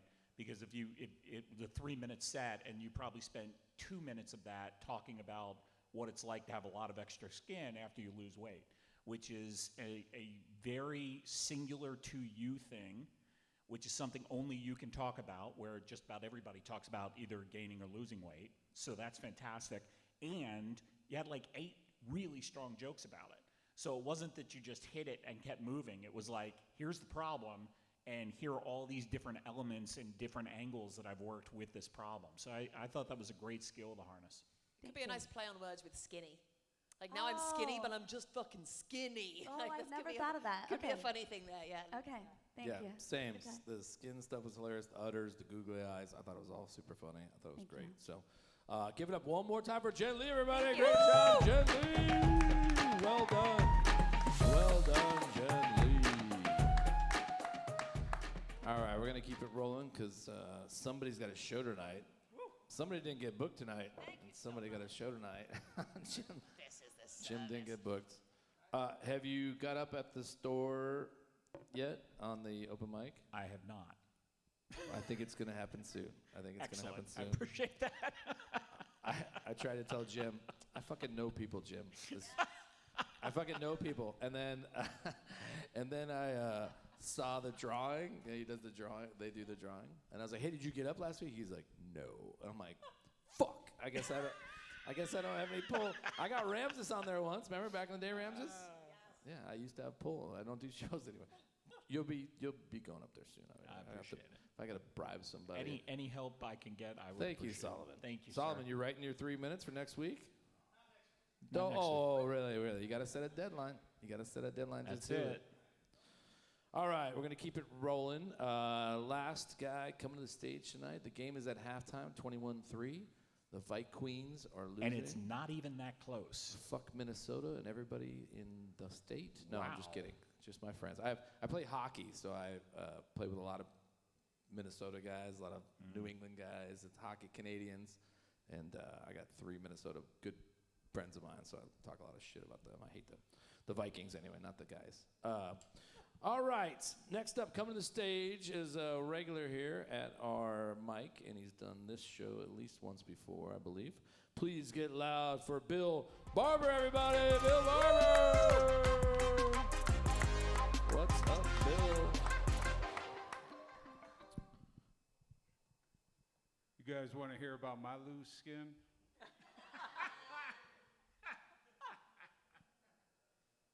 So I've been aggravated all day.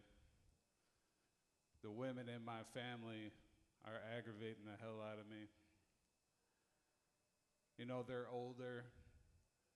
They refuse to adapt to technology and get with the apps and whatnot. I tell them, you know, this stuff was put here for us to stay in touch, to make our lives easier. Like my big sister. I was only able to get her on FaceTime one time. She was like, I don't want to stay on here too long. I don't like the way I look. I'm like, it's funny you mentioned that because as soon as you got on, the phone got a lot heavier in my hand. And my ma, she doesn't drive. She lives in Chicago. She refuses to download Uber. She calls me every time she needs one. The last time was to go to the store. I said, hey, Ma, since you don't drive, why don't you start shopping online? She says, well, I don't want to do that because then I can't steal.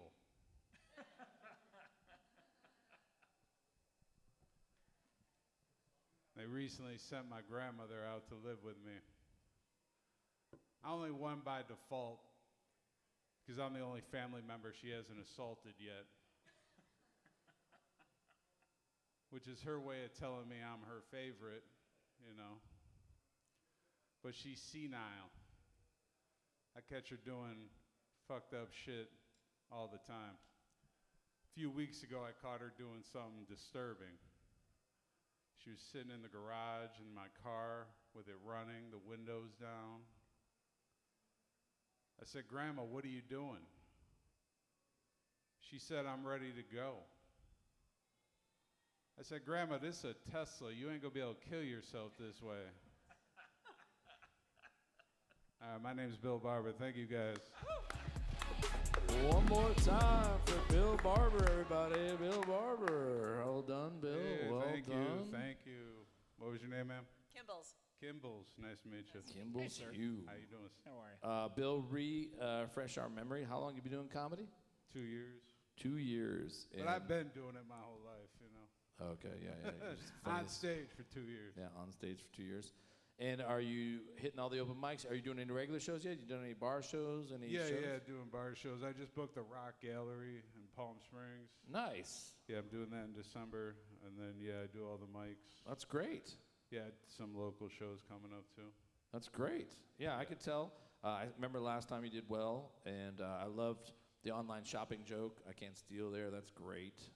Take on online shopping. I thought that was great. I liked your pace. You seemed comfortable. Like, you weren't going fast. I like your pace, confidence in the pocket. I love that. Football reference, confidence in the pocket.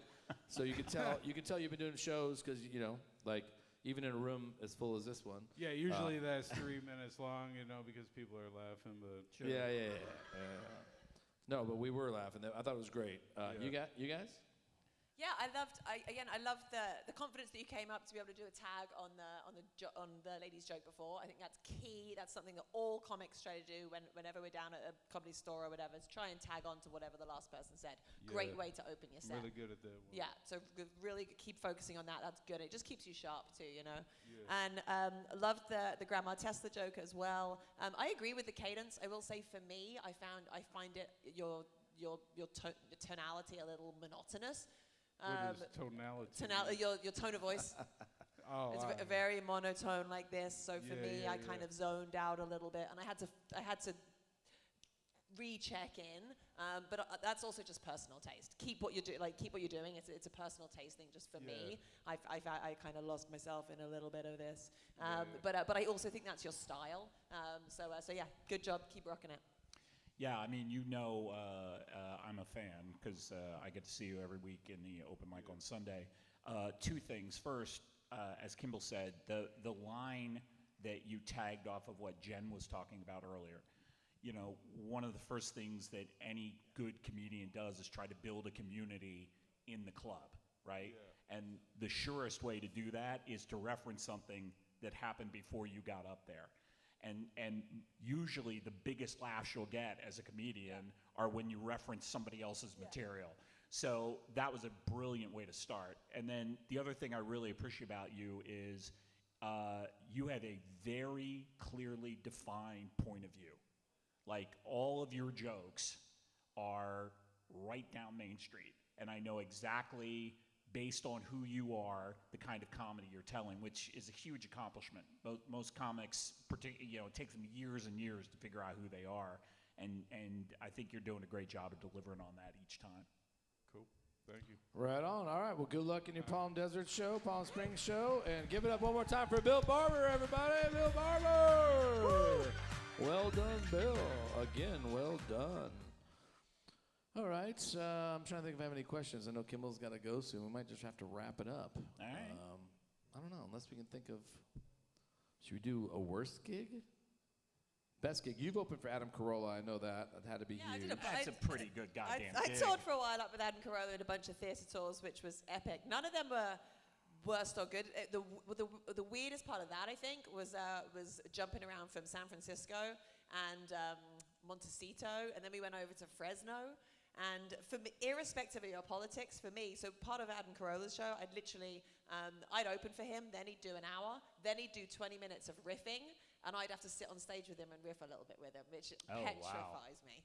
And literally, people would write things on ping pong balls, and then I had to pop the ping pong balls out of just a little thing like this. Oh, so I was getting the ping pong balls out, reading the words for him to riff off of.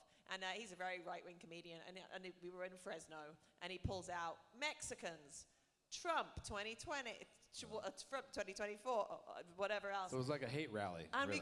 we got to the point. I'm in a theater, 800 people, and they all start chanting Trump.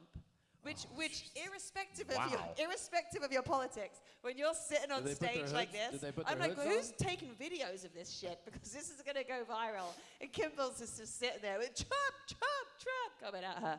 So that was a wild one. And you're about to get deported, I'm sure. At this point, right? At that point, I was not a citizen, so I was just like, shit, I gotta get out of here. So that one was wild. How did you get the connection with Carolla?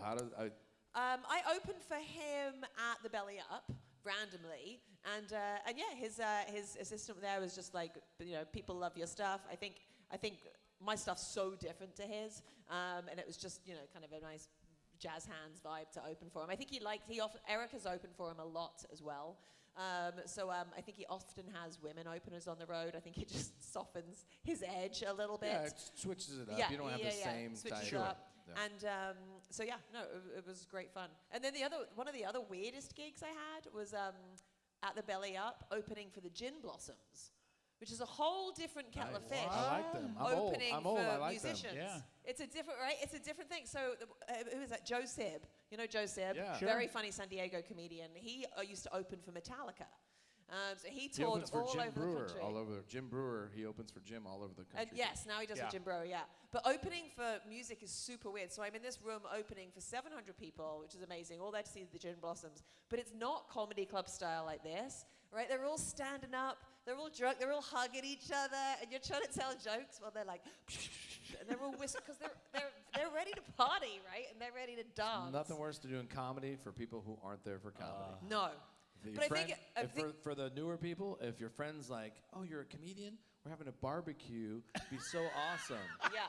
So like a year in, I'm like, all right, I'll have a couple beers. And then once you do it like twice, you're like, yeah. I'm never fucking doing this again. brutal. It's the worst. You're set up for This failure. sucks. It's set up for failure. Everyone's going to question, are you a comedian? 'Cause even you can do the same jokes to a sold-out show here, 180 people, destroy, Right. and go to your friend's barbecue on Sunday afternoon and do the same jokes, and people are just staring. Grandma's like going to boo you, throw some potato salad at you, and you're like, what the fuck? You'll question your whole life. You'll be like, I should quit comedy. Yeah. It's true. Am I not telling the truth about comedy right there? Absolutely true.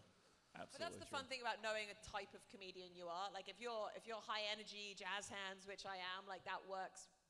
It's better. It's better for like when you've got a group of 700 people. You've really got to kind of come out all guns blazing. But yeah, that was rough.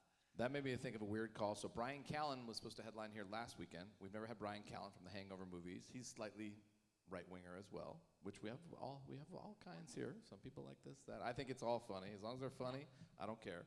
But he had to change his dates. He called me Saturday. I texted him. He hadn't picked his new dates in November or December yet. I have a couple open weekends, so I text him, hey, dude, the people that bought tickets are asking when you're going to reschedule. So he calls me during the show Saturday. I'm DJing. I go outside here. I take the call. He goes, hey, the reason I couldn't do this weekend is I performed at Camp Pendleton, the whole North Korea show they put on with the bombs and all that shit, for 15,000 troops. And I'm like, are you kidding me? He goes, yeah, it was one of the hardest things I've ever done. And I've heard that if you do arenas and stadiums or whatever, it's a whole different animal because you do your joke and you literally have to wait like 30 seconds for the laughter and wait, and then otherwise people miss it. And I said, did you have any other comedians? He said, no, it's just me. Yikes. 15,000 troops at the whole thing. He was in the green room with Pete Hegseth. I said, how drunk was he? I said, was he doing lines? Was he drunk? He said, no, he wasn't. But that was last Saturday at that whole thing they put on. They closed the 5 freeway down for all the bombing. Sure. Yeah. So anyway, Callen rebooked for December 6th and 7th. Brian Callen will be here December 6th and 7th. First time, he did the Hangover movies and a bunch of stuff. He's on that ABC show. I forget the name of it, whatever. So We get big names here, big names and small names, but all funny, big and small. All funny. Big or worst gig for you, Jim, to end it on? Worst gig for me was I made the mistake. I had not been doing it very long, and I thought you were going to say Kimball's show, and I was like, No. I made the mistake of trying to look like a big deal in front of my brother-in-law and my sister-in-law, and we went to an open mic, and basically got like 2 minutes or 3 minutes. And at this particular open mic, they would kill your mic if you went too long. And the guy at the beginning of the thing says, okay, if you go too long, we'll kill your mic. And though it has never happened in the history of the club, if you still don't stop, we will turn off the lights. And I remember thinking, what kind of dipshit misses those two cues? No way. So I'm halfway through a story. I was killing, by the way. I was doing really well. I'm halfway through a story. The mic goes out. And I think, well, the show must go on. So I continue to just do the thing and do the thing and do the thing. And then, clunk, and we're suddenly in total darkness. No way. And I was like, oh, no, I'm that guy. Is this why the Comedy Store won't pull your name out of the hat now? Is this why? No, it was a Southern California club. American Comedy Company. Sounds like Jim's Disney career. Nameless. American Comedy Company. American Comedy. Oh, that's exactly. I could have said that. Yeah, that's going to happen. I'm surprised he didn't shoot you. He probably has sniper rifles in the back. Oh, my gosh. Yeah. He doesn't fuck around. That was step 3. I was going to get taken out. Oh, yeah. And have you been back since? Yes, I have. But so when you come off the stage in American, there's a plank, a wooden plank. Yeah. And you have to walk back out into the crowd. And I was so mortified, I was hiding behind the plank. And I would not come back out. So I'm like, I'm just going to stand here until I stop hyperventilating. So the guy who's on the microphone gets halfway through the next announcement, and then he goes, hey, you. Come on, go back to your seat now. Go, like I was too goddamn dumb to go back to my seat, and that's why I was back. Oh, my God. Was the owner there? Was the owner worst. there? No. Okay, thankfully, you're lucky. No. You're Yeah. lucky. Does your brother still give you shit? Yes. Yes. That's amazing. Yeah. That's It was very amazing. good. Yeah. Yeah. We had a comedian last week on the way to the stage run into this pole. See the yellow tape? Is that why that's there now? We need to add brighter, more reflective tape. I think, and she'd been here the night before Friday as well. She's local. She's awesome. I'm not going to say her name, although she posted her bruise on her shoulder or whatever from running in. But she just dropped her head and did the old like, all right, let's go on stage, and then boom, hit it, fell over here. I'm like, please don't sue us. Please don't sue us. There's tape on there. I think that's legal, right? You guys, anyone a lawyer? Anyone a lawyer? But yeah, slammed into that. I'm like, oh Lord, we're getting sued. Anyway, all right, I think we're going to wrap it up tonight. Thank you, guys. Everyone that went on stage, Lisa and Bill and everybody that went on stage. We appreciate you guys. The thousands of fans that are here. I know we appreciate you guys coming out. This is only our 4th edition. We're building this thing up, and we're going to keep doing everything. Next Thursday, we're not. I was thinking, every Thursday, we're going to, not next Thursday, because the night before Halloween, Ramses has some weed to smoke or whatever the night before Halloween to get ready, I think. So we're not going to do it next week, but Thursdays. And then, we're going to go from there. So I appreciate you guys coming out. That was awesome. Sure. Well done. Thank Great you. stories. And thank you very much. Halftime Hacks, everybody. YouTube, come out to the show. Grand Comedy Club Escondido. Thank you very much, everybody. Thanks for coming out. That was fun.